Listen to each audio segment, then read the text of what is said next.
Hola, buenas tardes. Me presento. Mi nombre es Carla Castro Aguilar. Llevo la materia de teoría electromagnética y el día de hoy les voy a presentar el tema de la ley de Gauss en un dieléctrico, que está asesorado por la maestra Blanca Iris Zárate Santiago.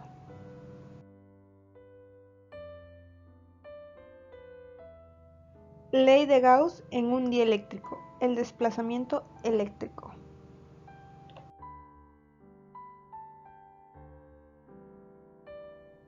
Bien, para empezar tenemos que enunciar la ley de Gauss. La ley de Gauss, también conocida como teorema de Gauss, fue enunciada por el matemático alemán Carl Friedrich Gauss. Dicho matemático determinó en esta ley una relación entre el flujo eléctrico que atraviesa una superficie cerrada y la carga eléctrica que se encuentra en su interior. En presencia de un material dieléctrico o de cualquier medio, la ley de Gauss queda expresada de la forma en la que se muestra en pantalla, donde la carga libre es encerrada por la superficie gaussiana.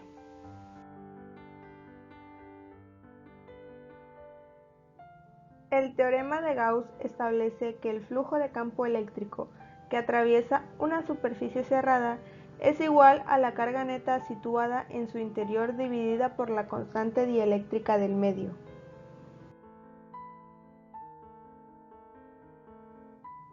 Dicha ley se expresa con la siguiente fórmula, donde el flujo de E es el flujo neto de la carga, el vector E es la intensidad de campo eléctrico, ds es un diferencial del vector de superficie, Q es la carga contenida en la superficie y elipse es la constante dieléctrica del medio.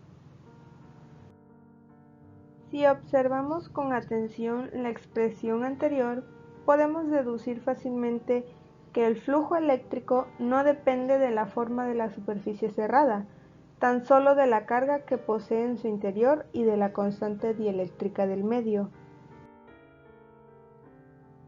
Por otro lado, se dice que el flujo eléctrico que circula a través de cualquier superficie cerrada no depende de la forma de dicha superficie.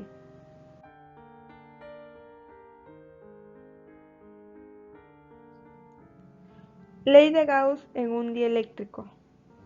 Supongamos que ahora se tiene una cierta distribución de cargas QI, con I que tomará valores de 1, 2, 3, 4, 5, n número de veces sumergidas en un medio dieléctrico.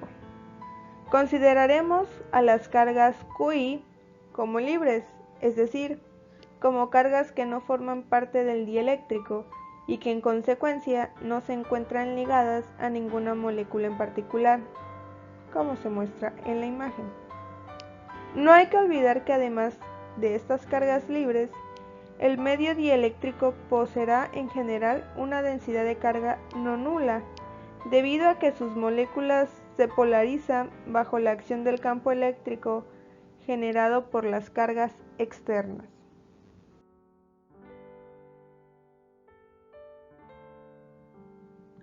La ley de Gauss, una de las leyes fundamentales de la electrostática, dice que el flujo del campo eléctrico a través de cualquier superficie cerrada es proporcional a la carga total encerrada por ella. Dicho esto, se calcula con la fórmula que se muestra en pantalla. Hay que incluir entonces toda la carga encerrada por S, tanto la carga de polarización como la carga libre. Supongamos que el volumen encerrado por S se puede escribir como omega, en este caso de S, es igual a omega 1 más omega 2, donde omega 1 es el volumen ocupado por las cargas libres y omega 2 es la porción del volumen encerrado por S ocupado por el dieléctrico. Esto se muestra en la siguiente figura. La frontera de omega 1 es la diferencial de omega 1, mientras que la frontera de omega 2 se puede descomponer en S. La carga de polarización se encuentra en forma volumétrica en omega 2 y en forma superficial en la interfaz de la diferencial de omega 1 entre la omega 1 y la omega 2.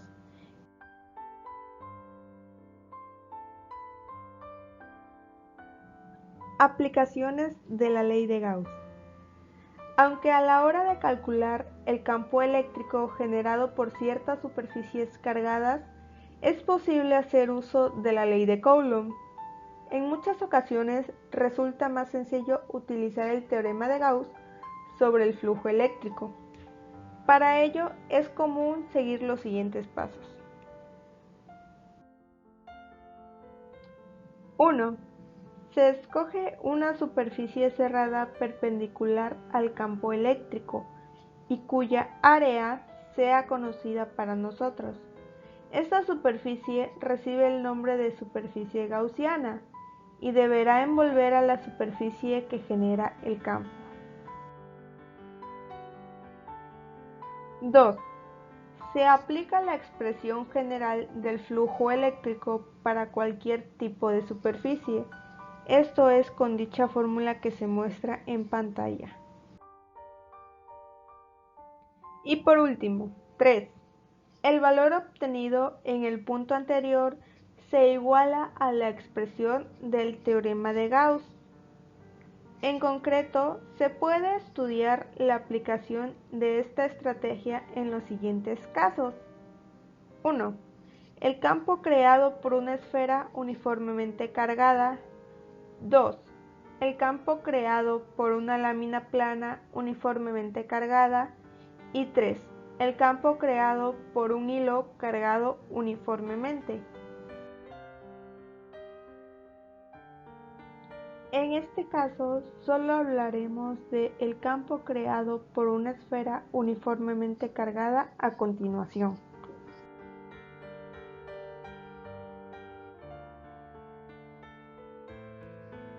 Campo eléctrico creado por una esfera cargada uniformemente.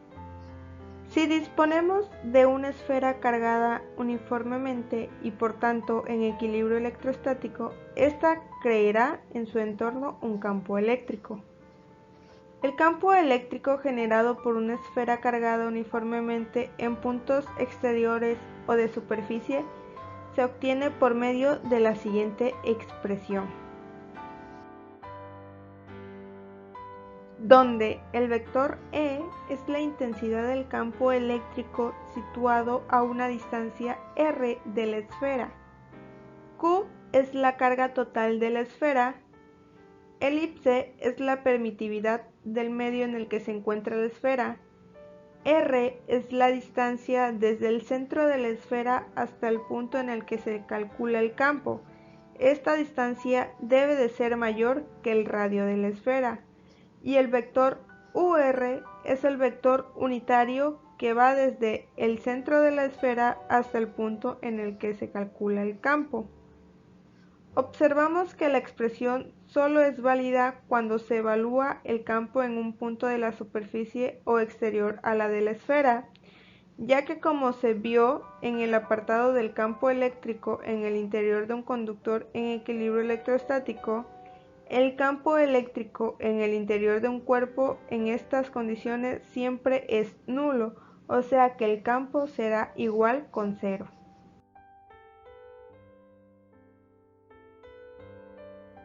Demostración. Para determinar el valor de la intensidad del campo eléctrico en cada punto R próximo a nuestra esfera, utilizaremos el teorema de Gauss y la definición de flujo eléctrico sobre una superficie cerrada, pero previamente haremos unas consideraciones. Tal y como se puede observar en la imagen anterior, una esfera de radio R cargada uniformemente al encontrarse en equilibrio electrostático ubica su exceso de carga en la superficie. La presencia de dicha carga crea un campo eléctrico en su exterior, de tal forma que a cualquier distancia r se crea una esfera virtual, cuya superficie el campo eléctrico es el mismo. En esencia, toda la carga de la esfera se puede ver como la unión de parejas de cargas simétricas. una y otra situadas en lados opuestos de la esfera, de tal forma que en cada punto P de la esfera virtual, las componentes del campo eléctrico perpendiculares al radio de todas las parejas de cargas se anulan, haciendo que el campo eléctrico resultante esté formado únicamente por las componentes que siguen la dirección del radio.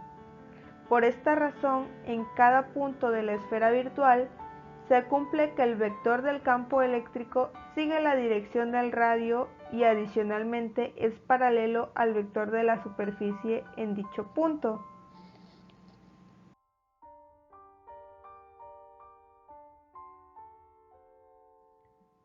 Una esfera con una carga en su interior. El caso más simple para calcular el flujo eléctrico es el del campo creado por una carga Q contenida en una esfera de radio R. La intensidad del campo eléctrico generado por una carga se obtiene por medio de la siguiente expresión. El campo es igual a la carga sobre 4pi por la constante dieléctrica por el radio al cuadrado. Referente a la imagen, el flujo eléctrico de una carga encerrada en una esfera la podemos dividir en pequeñas superficies planas infinitesimales.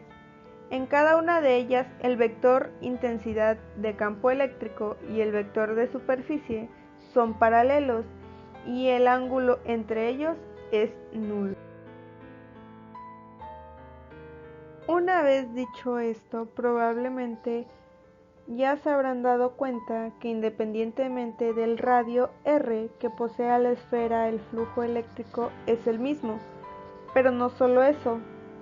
En la siguiente imagen se pueden dar cuenta de que independientemente de la figura que empleemos, todas ellas poseen el mismo flujo eléctrico cuando contienen a Q en su interior.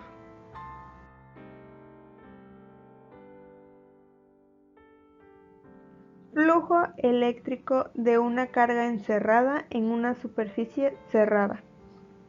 Si introducimos nuestra esfera dentro de cualquier superficie cerrada, sea cual sea la forma, el flujo eléctrico que atraviesa la esfera es el mismo flujo que atraviesa la otra forma. Por lo tanto, el flujo eléctrico de cualquier superficie cerrada es independientemente de su forma.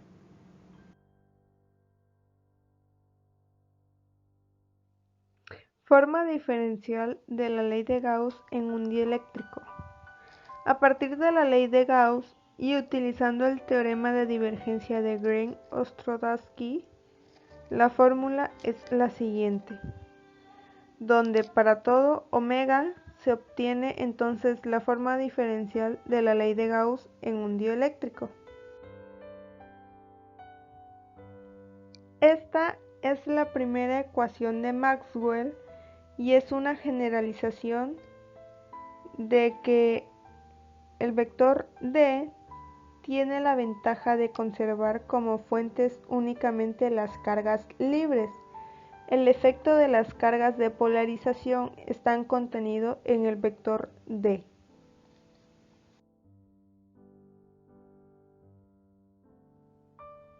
Condiciones de borde en la frontera.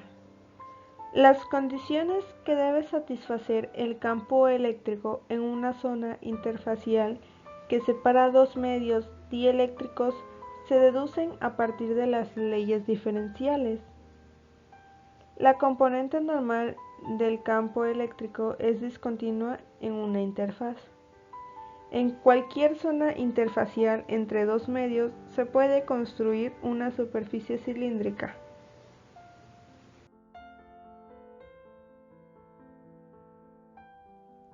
Vector de desplazamiento. El desplazamiento eléctrico es un campo vectorial que puede definirse en todos los puntos del espacio, en las regiones donde no haya medios materiales y por lo tanto la polarización sea nula. De la definición se deduce que el vector desplazamiento tiene las mismas unidades que la polarización. Esto se mide en coulomb sobre metro cuadrado.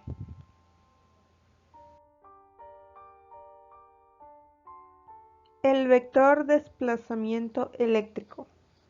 Dado un elemento de volumen diferencial de volumen de un dieléctrico donde el vector polarización vale P y el campo eléctrico neto, que incluye tanto el efecto de las cargas libres como el de las cargas de polarización, vale E, se define el vector de desplazamiento eléctrico como se muestra en la siguiente fórmula.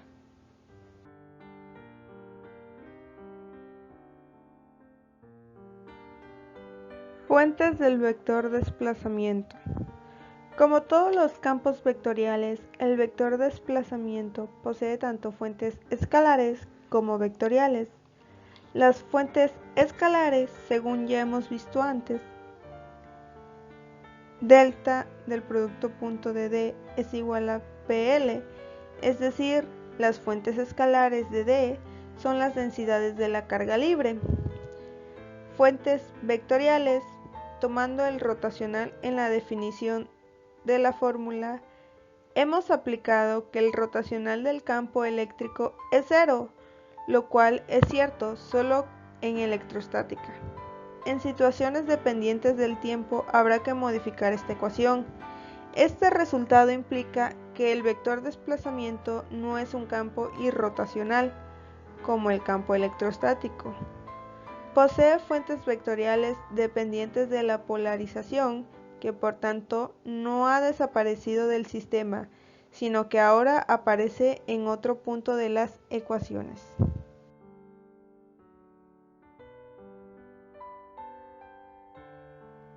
El vector de desplazamiento es el único que atraviesa un dieléctrico perfecto. Maxwell razonó que la carga a través de una superficie se encontraba en el flujo eléctrico generando un campo magnético. Como conclusión, puedo decir que la ley de Gauss es una de las ecuaciones de Maxwell, pero fue formulado por Carl Friedrich Gauss en 1835, de ahí se deriva su nombre, y es esencialmente una ecuación matemática la cual relaciona el campo eléctrico sobre una superficie cerrada con la carga eléctrica encerrada en su interior.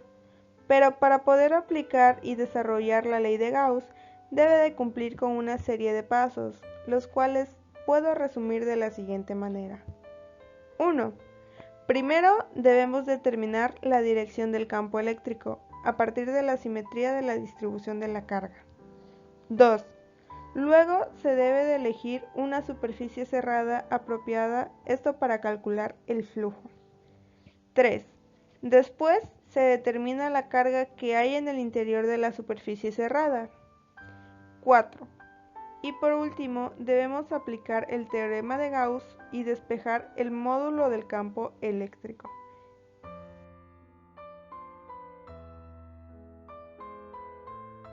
Bueno, esto ha sido todo por este video. Gracias por su atención y espero se haya podido comprender la ley de Gauss en un dieléctrico y así poder emplearse en los problemas de dicha ley. Muchas gracias.